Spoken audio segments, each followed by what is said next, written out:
Vi satt runt köksbordet i Östervåla i söndags och pratade om det här omställningstalet. Ska jag hålla det på svenska eller engelska? And then looked at the website and it had been advertised that it was going to be in English.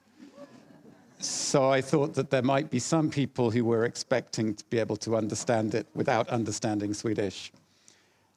Så jag kommer säkert blanda lite, men jag tar det mest på engelska. Maybe some of you are familiar with an American writer called Wendell Berry, farmer and writer, maybe one of the sort of spiritual godfathers of something like the transition movement.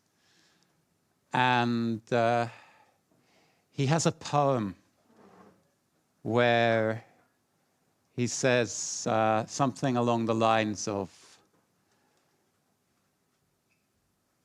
"It's never wise to travel further from home than you can get back by nightfall."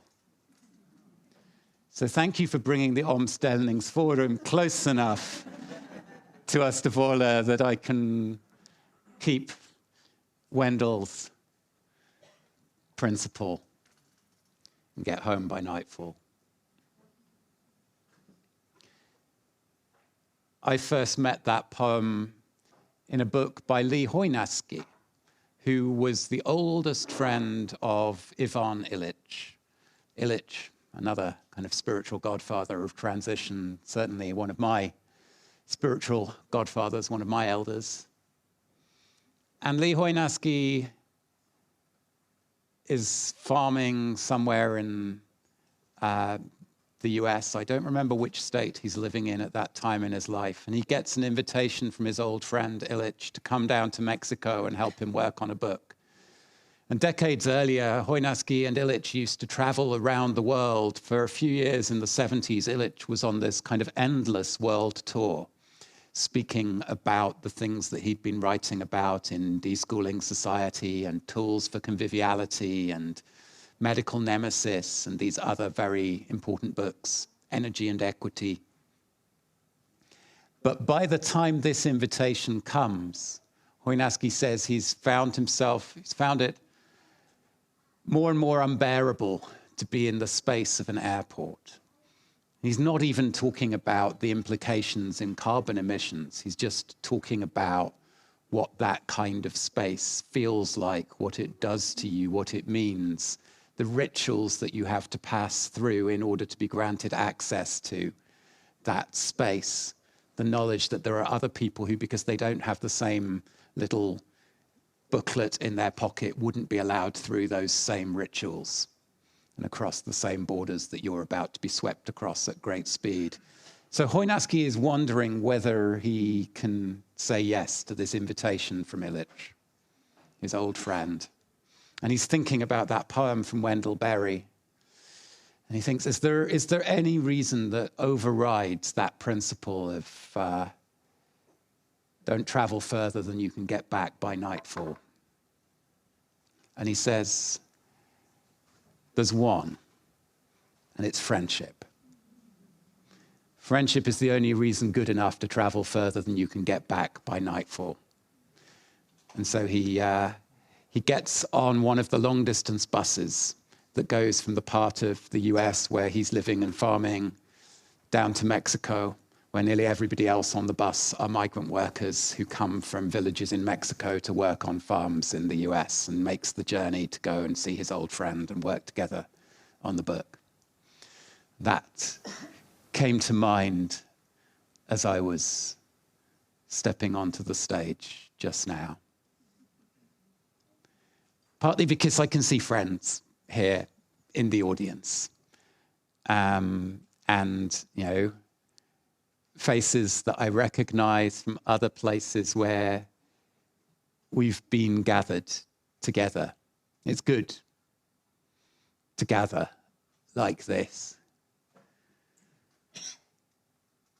I want to think a little with you this morning about det goda livet, det goda mötet, det goda samtalet, and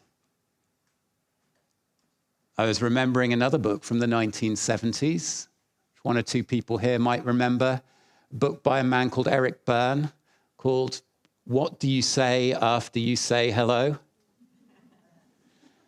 I remember picking up that book and reading it in my early 20s. It seemed like a helpful thing. I was quite a shy young person. And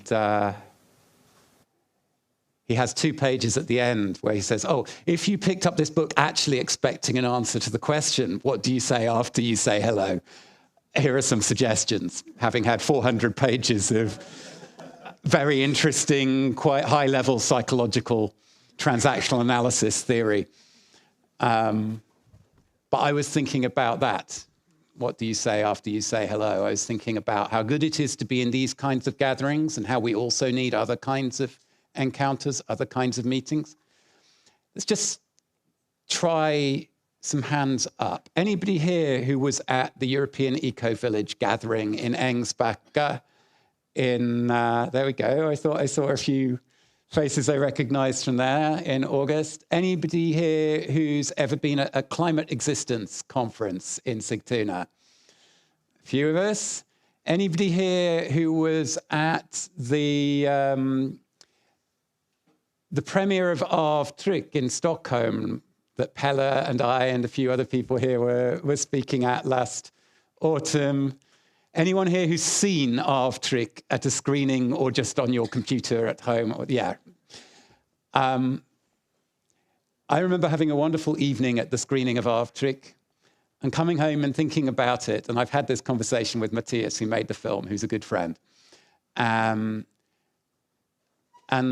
thinking, and when I looked out at the room of people who were at that screening, I was willing to bet that more than half of the people in that room had voted at the last Swedish general election for a party that got 4% of the vote.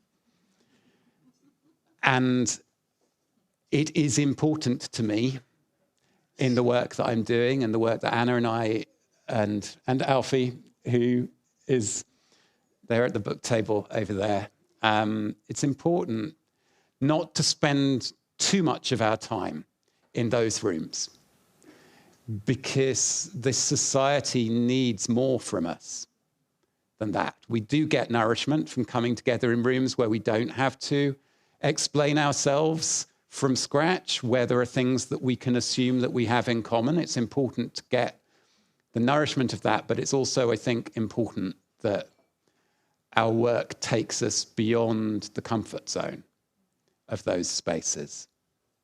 And I think about this very practically because, as you've already gathered, we live in Östervåla, which has a population of 1,500. It's, oh yeah, I have to do the fact checking. We have to do fact checking in this day and age, don't we? 5 mil norr om Uppsala.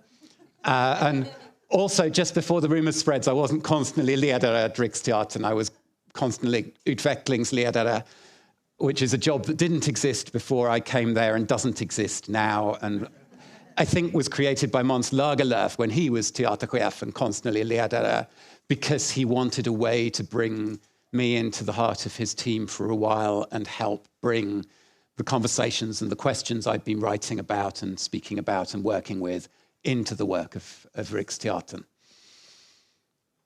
So it's 3.5 years since we moved to Östervåla.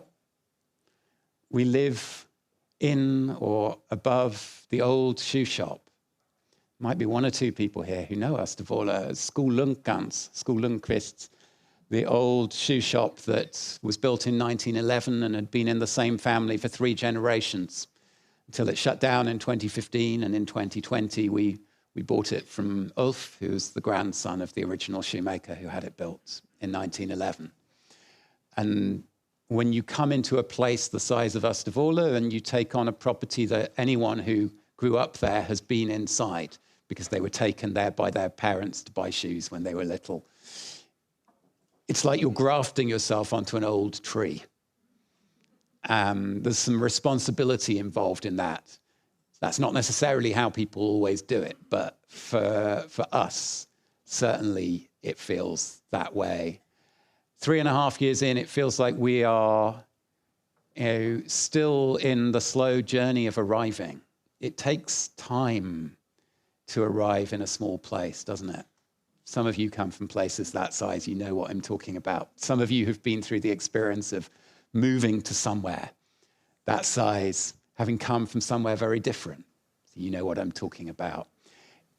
I have a podcast with my friend Ed Gillespie. We call our podcast The Great Humbling.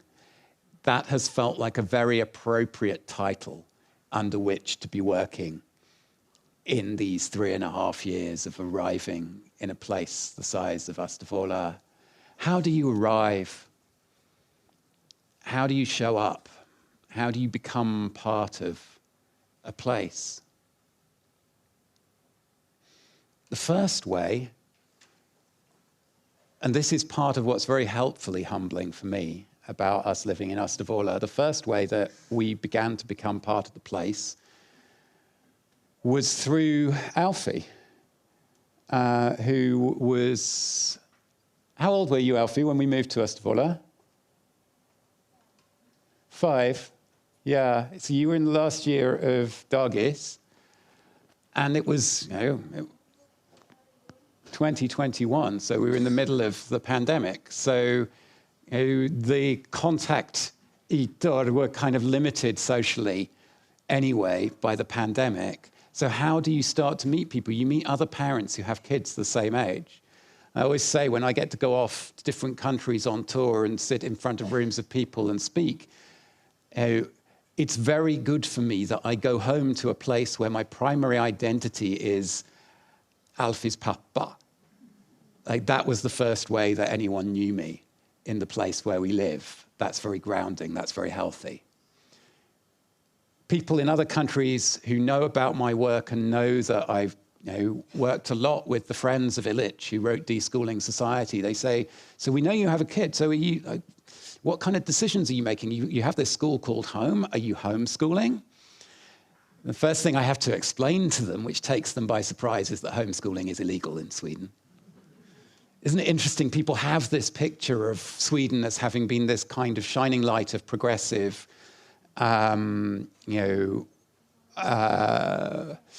open-minded, living closer to the future than all the other countries that will be here soon.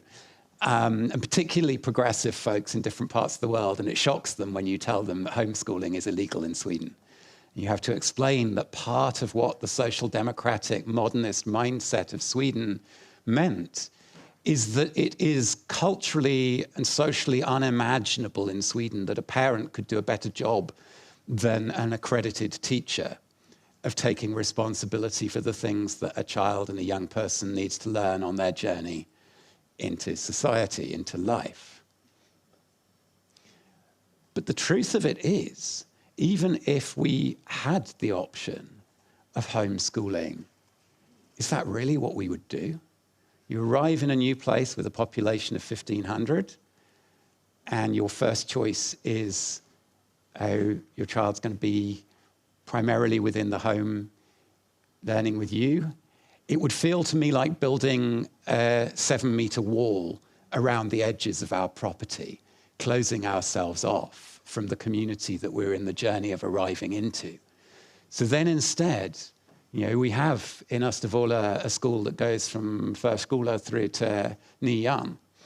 And it's to get involved, it's to try and show up to that, recognizing that that's actually one of the hubs, one of the things that weaves the community together, one of the ways in which people come to know each other and be involved in each other's lives, even while holding in view a certain skepticism about the official institutional promises of what schooling is and what it's capable of.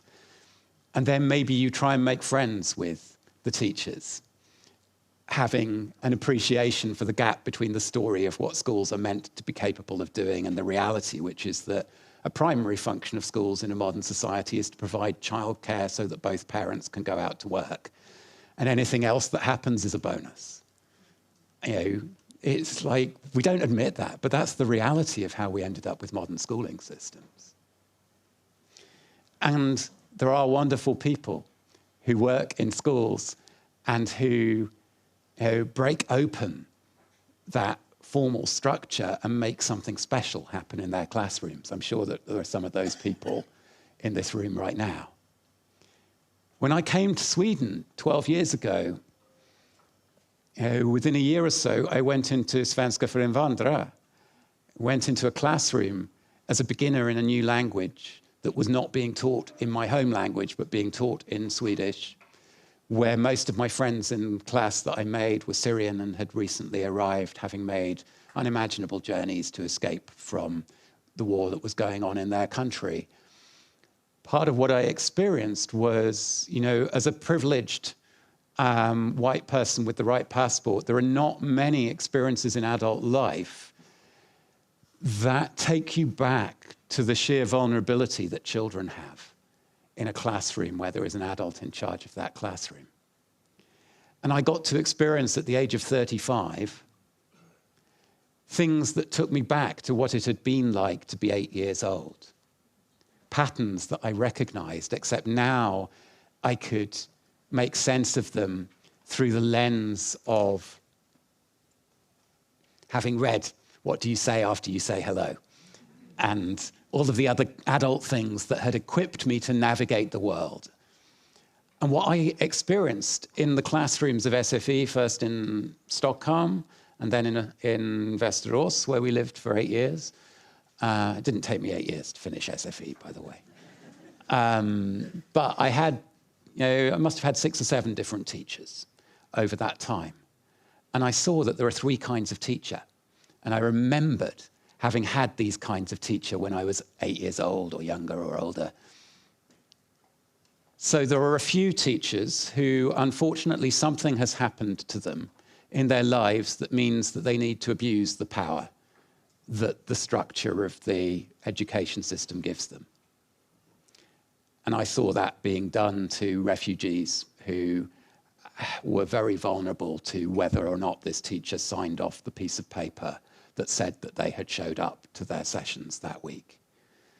I saw the unhealthy dynamic of what was running in somebody whose life has left them needing to get some feeling of power out of being an SFE teacher in that situation. I saw the ordinary teachers who occupy the role of the power that the institutional structure gives them without abusing it. And I remembered that most of my teachers in school had been like that too. And then I had a couple of special teachers. The special teachers were the ones who didn't need the power that the role gave them and had learned some things about being human together that not only meant they didn't need it, but that they were able to put it to one side and show up as a human being with other human beings in the classroom. And that's when special things happen. And I remembered the teachers I had had between the age of 4 when we start school in England and 18 when I finished school. I remembered those individual teachers who had been like that, who for one reason or another, and they were all really different to each other, but for one reason or another, in one way or another, had found a way to turn their classrooms into a place where we meet each other and it's safe to bring more of ourselves and there is an element of play and we shift the power around and shift the roles around in the way that we spend time together. So the school, that's the first way of us arriving. Another way of us arriving, we didn't know anything very much about Uppsala. We found this building that felt like the thing we'd been looking for years. We'd been looking for a place to call home, a place that could be a school called home. It needed to be bigger than just an ordinary domestic space, but not so big that it felt like we were rattling around inside an empty institution when it's just the 3 of us at home.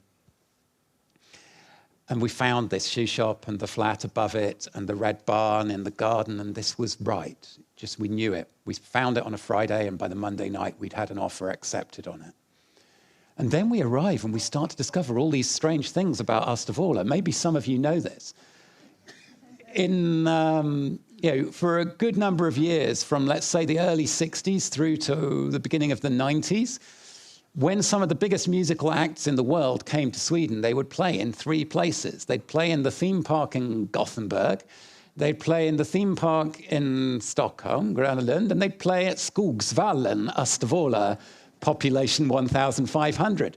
Simon and Garfunkel played Uppsala in 1968. Miriam Makeba, you see, you didn't know this. And this is the great thing about moving to a small place. I don't think it's just Uppsala. I mean, yes, this is a particularly exceptional story. But you move to a small place, and if you arrive in the right way, all of the strangeness and all of the stories and all of the histories start coming out of the woodwork, and you get the chance to graft yourself onto those. Status Quo played in Uppsala in 1992. On YouTube, there is a TV4 5-minute film with a lot of very drunk people at a Status Quo concert in Uppsala in 1992. The Status Quo wondering quite what they are encountering in Swedish landsbygden. But there is this history. And next year, Skogsvallen will celebrate 90 years as a folkpark. And late last year, Anna and I joined the festavdelning of Uppsala Idrottsförening, which runs Skogsvallen. And we, as part of that gang, we put on 5 big events this summer, and we're hoping to build it up and do more. And part of what, it's really Vanessa Andreotti, who's one of the people I've learned a huge amount from, who I first met at a climate existence conference in Sigtuna, who some of you might know as Vanessa Machado de Oliveira, because that's the name under which she wrote her book, Hospicing Modernity. One of the many, many things that I've learned from working with Vanessa is she talks about the vital compass. She says, and this comes from a Brazilian psychoanalyst called Sully Rolnick, we all have this navigational device that's located around here. It's one of the many senses that lie beyond the 5 Aristotelian senses that we're taught about in school. And you know this, because you know that there are certain settings, certain rooms, certain people in whose company you feel yourself coming alive, and there are certain settings in which you feel yourself slowly dying. We have this sense of aliveness or deadliness. Mostly our educations teach us not to take that seriously. It's not the kind of authoritative knowledge that was valued in the societies in which most of us grew up in. But it doesn't go away. It's kind of there at an animal level within us, and it's possible to learn to trust that, to learn to navigate by that. And I had that sense when I first came into one of these meetings of this committee that runs Skogsvallen, the Folkpark. Yes, there's something in me that's kind of coming alive here. It's answering something that I had realized I was longing for after that lovely event in Stockholm where we had the screening of Avtryck, but where I went away going, I don't want to be spending too much of my time in rooms where nearly everyone voted for Miljöpartiet. Because I'm sat around the table at the Skogsvallen meeting, and there's the guy who ran a bensinmacka in Sala for 30 years. And there's the guy who works at Hemköp, who's now just gone back to gymnasiet to train as an electrician. There's a woman who's a nurse. There's a guy who drives tour buses for bands, who has great contacts into the Swedish music industry. And I'm looking around and going, I don't know what party each of you voted for at the last election. I don't really mind. We're neighbours. We care about the place where we live, and we need to figure out how to make it a good place to live. And I'm really glad to be in a room that has that shape, as well as some of the other rooms that I'm glad to get to spend part of my time in. And it's also humbling because each of them has more practical skills to bring to the table in running a folk park. I spent 6 months coming to those meetings, struggling to keep up with the speed of Föreningssverige, mötesprotokoll, and find my words and join in, but also going, where do I fit in? Where do I become useful in this setting? And that's quite helpful. That's quite humbling. Anna becomes useful straight away because she's worked in Kommunsverige for 12 years, and that immediately makes you very helpful to a förening that needs at times to interface with official structures. The moment where I realized that I could be useful rather than just appreciating getting to tag along and being part of the gang was when we were sat in a meeting and talking about the need for a poster, and I get Canva up on my web browser and start sketching out the poster, and everyone starts looking and going, what is this magic that he's doing? I'm not a graphic designer. It has never been a part of my identity that I am the guy who makes beautiful posters. I'm not making great claims for the quality of the graphic design of the posters that I make for Skogsvallen, but it turns out that that was where I had enough skill that no one else around the table had to make myself useful. That's kind of helpfully humbling as well. And, you know, the whole journey of arriving, especially as somebody for whom Swedish is my second language, and where words are my skill and my craft, arriving in a small place, you know, it's partly learning that how I show up isn't all about what I say. It's about what people see me do. It's about what people recognize about my willingness to show up and not get in the way and hang around until I find something useful that I can contribute with. I'm never, Anna's never, maybe Alfie will, in some ways, be from Östervåla in the way that some people are from Östervåla. There are families that have been there for generations. You can see their family names in the churchyard. Everyone knows who they are and who they're related to, and they're part of the informal power structures of a community of that size. And that's okay. That's part of how humans make lives together. But I can become part of Östervåla if I'm willing to show up in a way that shows that I don't think I know everything and have all the answers. If I'm willing to make a fool of myself and muck in. And, you know, it's also like going to the church across the road most Sundays. That's another part of it. And I was having a conversation after church a couple of weekends ago with a guy in his 70s, and he was asking me about what I write. And I realized that often when I try and answer that question, I put up the 7-meter wall around myself. Jag skriver om miljöfrågor, men med ganska filosofisk och kulturinriktning. Nej. I can feel myself dying when I try and describe what I do that way. And it's partly because I have a story which says that outside of rooms like this, what I do is alienating to people and not interesting to them. I'm like, no, that's not actually true. That's not actually the whole story. And I found myself saying to him, jag skrev om hur vi kommer klara framtiden. Och att det kanske finns saker som vi behöver från hur vi gjorde, hur vi klarade livet förut. Och det är inte att vi ska försöka gå tillbaka till någonting, för det går inte. Men att vi behöver ta med oss saker som vi kanske inte har uppskattat i det moderna samhället. And then I see him leaning in and I'm leaning in, and we're starting to find somewhere where we meet. It's taken me 3.5 years to arrive at the point where I'm beginning to have a story of my work that I can tell my neighbors in a way that doesn't feel like I'm kind of hiding from myself because I can't make it work. That's humbling, but that's also part of it. And, you know, and so here comes the question, which is why haven't we started Omställningsnätverket? And I was thinking about this, and I was thinking, I know the people who would show up if we started that, and we've met those people. Like, we find each other, don't we? The people within, especially in smaller communities. In a big city, it's different. But in a small place, it's not hard to find the people who would show up to the Omställnings meeting. And then I remembered my friend Jocke Rindor, who I worked with at Riksteatern, and he was working on a project called Livet inuti, which was about growing up queer in landsbygden, in rural Sweden, which is part of his own story. So it was very close to his heart, this project. And he was out doing research in Norrland for this production.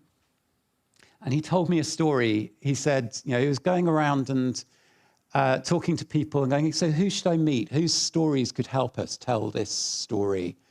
And particularly, and this is a very Omställning thing to talk about, he wanted to tell a story from a queer perspective that complicated the story that has often been told, with good reason, about how you grow up miserably being queer in a small place in a country like Sweden, and then you move to the big city and you find your people and you can breathe and you can be who you actually are. And he wanted to tell a story that said, yes, that has been part of plenty of people's experience and there are reasons for that, but it's not the whole story. And so he was looking for people with other stories about being queer in rural Sweden. And one of the things that happened, several people said to him, you have to go to that cafe. And it was in like a place with 6 or 7 houses on a road that has quite a bit of traffic coming through it. There's this little coffee shop and there's the 2 guys who run it together. And he goes and talks to them. And he said, they said to me, everyone knows who we are. Everyone knows we're a couple. No one's actually ever given us any shit about it. It would never occur to us to hang a rainbow flag outside the cafe. And in a big city, you do. It can be the right thing. It can be a good thing to hang the rainbow flag outside the cafe. Because in a big city, everyone's kind of lost and lonely, and you need to raise a flag to find each other. In smaller places, you don't need those ways of finding each other. You don't always need the badge of an organization, of a movement. And it might be, for some of us anyway, that the work is to create other contexts to which people show up who wouldn't come to the Omställningsmeeting. I find myself saying, när krisen kommer, vill man bara känna de som kom till Omställningsmötet? Oh, I'm not sure. I think I want to know the guy who ran the petrol station for 30 years. I want to know the guy who works for Svenska kyrkan with Skog and knows how to drive big machines. There are a lot of people carrying a lot of knowledge and skills and practical experience that maybe doesn't have as high status as the things that I've been praised for in my life, but who might have more to bring to the table when the shit hits the fan. I don't need necessarily all of those people to be deeply oriented to climate change and peak oil right now. What I do need is to know them, to be friends with them, to have spent time doing things together where we got to know each other. And in that, some of them get more curious about, someone comes to an event that we do in the shoe shop and then comes back 2 days later and knocks on the door because they've gone away and Googled us and found about my book and they want to buy a copy. Great. But the event, and this is slightly swearing in church here, but, and I was in the UK starting Dark Mountain in 2009 at the point where the transition movement had just kind of really blossomed into life in the UK. And there was a lot of real good friendship and collaboration and dialogue in those early years of Dark Mountain, between Dark Mountain and transition. Charlotte Ducan, who is the co-director and editor of Dark Mountain these days, she was the editor of the Transition Free Press, the transition newspaper that existed for 3 years in the UK. That's how close the relationships are between transition and Dark Mountain, the movement that I was partially responsible for starting. But these days, I have people who do the online courses that Anna and I run with a school called Home, and who get really into my work and the work of other people who they've been introduced to through our online series, and they'll say to me, so I want to start something where I live, and I'm thinking of having a book group around At Work in the Ruins or around hospicing modernity. And I say, please don't. I don't think that's the place to start. This is the swearing in church bit. I'm not convinced that the place to start is to screen a documentary about climate change and peak oil. I'm not convinced that the place to start is always, anyway, from informing and educating. It might be if you're already deeply rooted in and in relation in your community, you might be the right person to do that. But I think often the place to start is building relations. And not just as a means to an end, but as the heart of Diggle to Leave It, as the heart of what matters and what's going to get us through as times get harder. So I say to people, like, have you got a friend who's a musician? How about you do like a house concert in your living room? Or how about, if you've got a garden where you've got like a crazy amount of apples, don't know if anyone relates to this right now in Sweden, crazy amount of apples on your trees. How about you just invite anyone who doesn't have a garden but lives in the place where you live to come over and you do a big day of picking and cooking with the apples together. And this is, we say our school, a school called home, it consists of a kitchen table and a story. We always say it's a school that starts from the conversations Anna and I bring together around our kitchen table.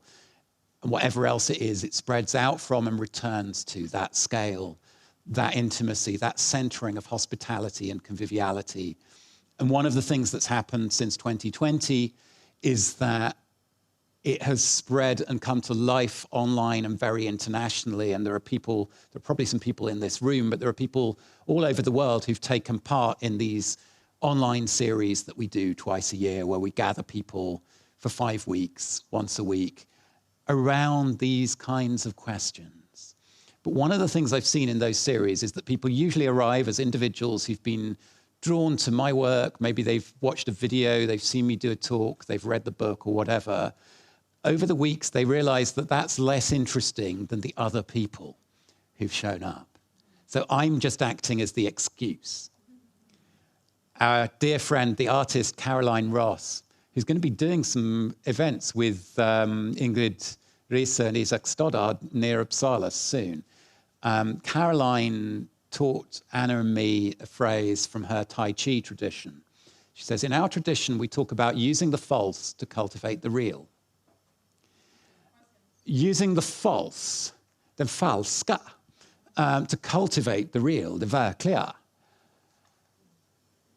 And what that means is, or what that means to her is, the heart of the tradition, the real, is not easy to explain. It's not something you can put on a poster and put up on the board out there with a slot in the week when you can come to the Tai Chi class and you will get this. You can't promise that someone coming to the class will get the heart of the tradition. The heart of the tradition is a deep, old understanding of a way of being in the world. The false is a set of moves that you can learn if you come to class. As a teacher, you can offer to teach that set of moves because that's a fair exchange you can make for money with a stranger. Whether the deep currents within that transition get transmitted to that student is something that you cannot make a matter of transactional exchange. You can't promise that that's going to be about. You can't even explain it to someone who hasn't hung out long enough to begin to notice that there's something else, something deeper going on that's powering what you practice through practicing these sequences of movements. And she says, it's really important to figure out what your false is. The false is not bad. The false is in resonance with the real, but it's the expression of the real that is on the surface that you can offer to a stranger and take money from them, and that's been a fair deal. The real is the thing that matters most, the treasure within your practice, within your tradition, within what you're doing. So what I've gradually realized is that in our work as the school, I'm the false. People come because they go, oh, great, I can spend 5 weeks doing this thing with Dougal Tyne. The real is what begins to emerge in the relationships that are formed when people start to get interested in the things that other people say, start to meet each other, start to get in touch with each other outside of the sessions. Lots of people stay on and are part of the long table, our ongoing community for those who are drawn to the work of regrowing a living culture. And what I see is people finding the courage and finding the moves to step into their version of what we're doing with the shoe shop or with gathering people around the kitchen table or whatever. practicing being human together. It's remembering how to be human together, because collectively we got out of practice at this in modernity. For a few generations, it was possible to organize our lives through the power of the market and the state to such an extent that we forgot that there are other ways in which humans can come together and do things. We got rusty. It's like a muscle that we haven't been using, and so it's kind of withered. But the muscle is still structurally there within the kind of creatures that we are. It's possible to exercise it. It's possible to build it up again. What is that muscle? Gustavo Esteva, who was the first person who ever talked to me about Buen Vivir, about De Goede Livet, was an amazing Mexican activist and deprofessionalized intellectual, advisor to the Zapatistas, friend of Ivan Illich. I used to spend time with him in Mexico, and he said to me one time, Dougal, if you want to talk to people about the commons, especially in Europe, especially in cities, you need to talk about friendship. And it took me 2 years of chewing on that. Why did he say that? You know, I asked him in the interview where he said that. I said, you know, given the scale of the trouble we're in, given how frightening what we know and what we have grounds to fear about climate change is, if I go back and say to people, friendship is where we need to start from, that's going to sound very fragile, very small. What I understood after 2 years of sitting with that, knowing that there was something in it, I went, okay. Friendship is one of the few places where we still have a common language for recognizing that the world is not simply made up of resources. A resource is something to exploit. And very often, even commons have been redescribed to us as ways of managing resources. We know Elinor Ostrom's work, very important work, but it's an approximation. What a commons historically has really been is something that you're not to treat as a resource. Ivan Illich talks about this in a short text called Silence is a Commons. He says the commons was that which lay beyond, beyond the garden, beyond the immediate plot on which somebody lived, to which, as a member of that community, you had a right of access. And he says, the law of the commons was a law that was never written down, both because it was too complex to fit into paragraphs and because people didn't need to write it down. It was a law that was held in the fabric of culture, in the fabric of community. Everyone knew that there were different things that different people at different seasons could do with this patch of shared land, this commons, this allmenning. But what you couldn't do was take from it for the market. You could take for your own needs, but you couldn't take from it for the market. It's not hard to understand. If you stayed like I did, like me and Alfie did at the hostel by the station in town this morning, you have that one of the few Swedish words that's made it into English, the smorgasbord. And we all know that you can go back and take as much as you can eat from it, but you can't set up a little table on the street outside and take from it and sell to passers-by. It's not hard.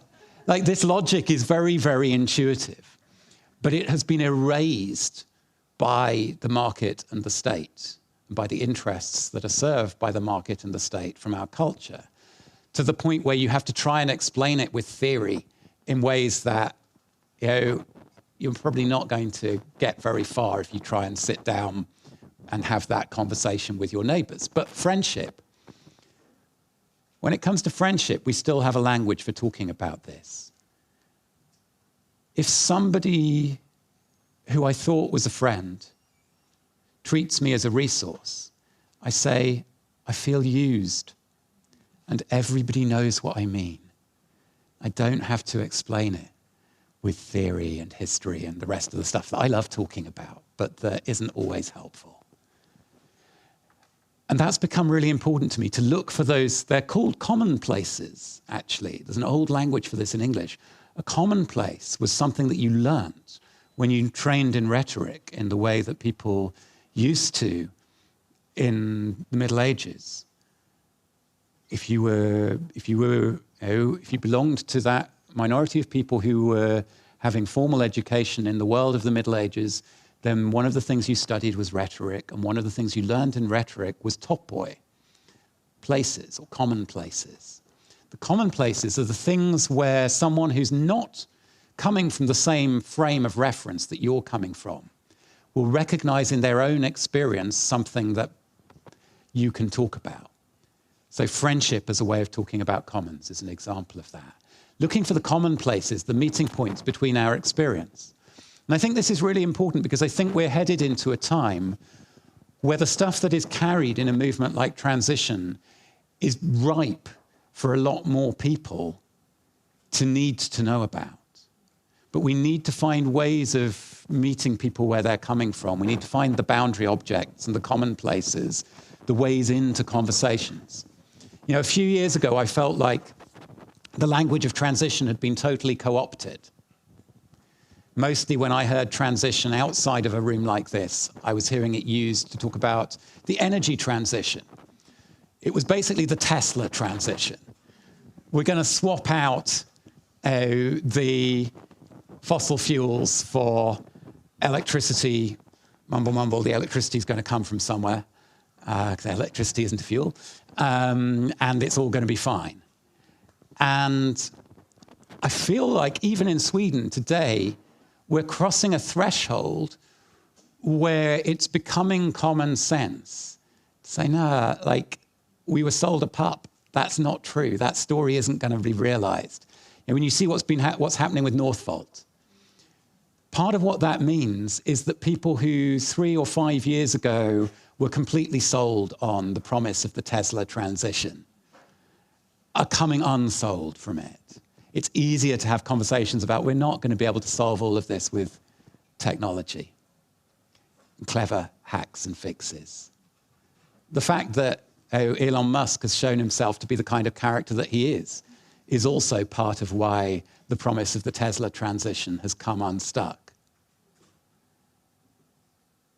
And it was always deeply flawed, even when it sounded more convincing to more people than it does today. Part of what never made sense about the Tesla transition is that it was premised on the idea that the only thing that was wrong with the way we were living was our resource use and our carbon emissions. And if you could fix those things, it would all be great. We'd be in Hans Rosling and Steven Pinker world. And it's not that there was no truth in the stories that Rosling used to tell. It's that you had to leave out too much in order to reduce the whole of human history to that up and to the right curving graph in the TED Talk. Too much loss had to be left out of the story in order to make it work that way. And part of why there are so many dark forces politically in our societies today is because unacknowledged loss, ungrieved loss goes septic, goes toxic, brews into something very dark. And the responsibility for that does not just lie with the obvious people on that side of the political spectrum. It lies with those on the rest of the political spectrum who made no room for acknowledging the extent of loss within our societies.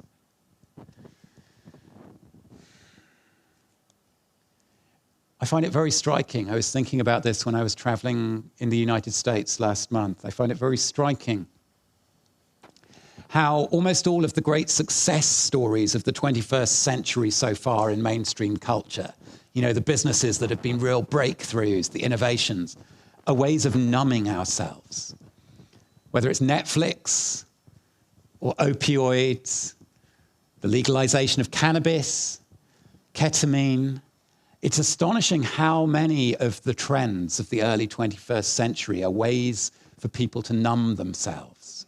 I think that tells us something about just how close to the edge mainstream society and mainstream culture is, just how dysfunctional it is, and just how far people are experiencing the dysfunctionality of that in their bodies and in their lives, even if they don't have a language for talking about it. Part of why they don't have a language for talking about it is because we've been told for so long that the way that some of us have been living around here lately is dig or to leave it, is the best way that humans have ever lived. And we're so lucky to have been born in the West in the global north in the late 20th century or the early 21st century. Too much was left out of that story. I'll tell you one more story and then we must be out of time, but then we're going to do some other things together and have some time for questions and so on. But it relates to that numbing. Vanessa, who I mentioned before, Vanessa Andreotti, who wrote Hospicing Modernity, told me about a young person that she was working with in Canada, a teenager who'd been self-harming. And they went together to one of the First Nations communities that Vanessa's collective, the Gesturing Towards Decolonial Futures collective, works with. And they took the pain that this girl was in and talked about it with the elders. And what the girl said was, I feel like my school counselor has been telling me to stop feeling the pain of the world. And that can't be right. And this was a young person who was saying, I can't see a world worth living for. Can't see a reason to stay alive given all that I can see of what's going on in the world today. And there are so many people in our societies, young and not so young, who are in that place, aren't there? And she said, and that can't be right. It feels like they're telling me they need to, like, I should amputate my heart, like amputating a limb. A few weeks later, they went back, and the elders had been sitting with this, and the message that they brought back was, they said, it seems to us that where you come from, people have forgotten that the heart is a thing that scales. It doesn't scale up, it scales out. So, yes, if you try and feel all the pain of the world in the heart on the scale of me on my own, it will break you. But there is also the scale of me and you. There's the scale of us all together. There's the scales of us with all of the other creatures, the more than human companions in this piece of ground that we are meeting on today. There are other scales of the heart. And if we don't remember that, we will be stuck needing to numb ourselves with Netflix and all of the rest of the products that the billionaires have been making lots out of in the early 21st century. Another story that comes from the same sequence of encounters with this First Nations community, after some groups that had come from the university where Vanessa works had been there on the reservation, a message came back from the elders. They said, we need to send a message because we're concerned. It seems to us that where you come from, people only know one way of dealing with what has happened to them in their lives. We might use the word trauma for what has happened to them in their lives. That was what they were talking about. And it seems to us, they said, that the way that you know of dealing with what's happened in your life is that everyone needs to sit down and listen while one person tells the whole story of what has happened to them. And they said, we're worried. We're worried that there isn't time. And we want to send a message that there are other ways of dealing with what has happened to you. Other ways of dealing with the grief and loss and the things that you weren't given, the things that were done to you. And they said, and one of those is ceremony. There are ways of being together that allow a lot of things to happen, allow a lot to be released, a lot to be changed. And although this wasn't spelt out, I don't think the message was, so we need you all to come to Sundance next year. I don't think that would be a helpful way of taking up the invitation that was carried in that message. I think the invitation was, go back to your own cultures. Look at the ways of being human together, the ways of gathering, and not just from your distant ancestors on whom it's easy to project all kinds of wish fulfillment of what your ancestral practices and traditions are, but your more recent ancestors, the ones you have troubled relationships with, the ones who, for good reasons, you may have difficulty with the practices, the ceremonies that mattered to them and were part of how their lives were structured. But go looking for what has been forgotten within your culture about the ways in which those ceremonies allow us to scale the heart, allow us to hold the loss, the grief, the trauma, the things that were done to us, the things that we weren't given, the times when we weren't fed.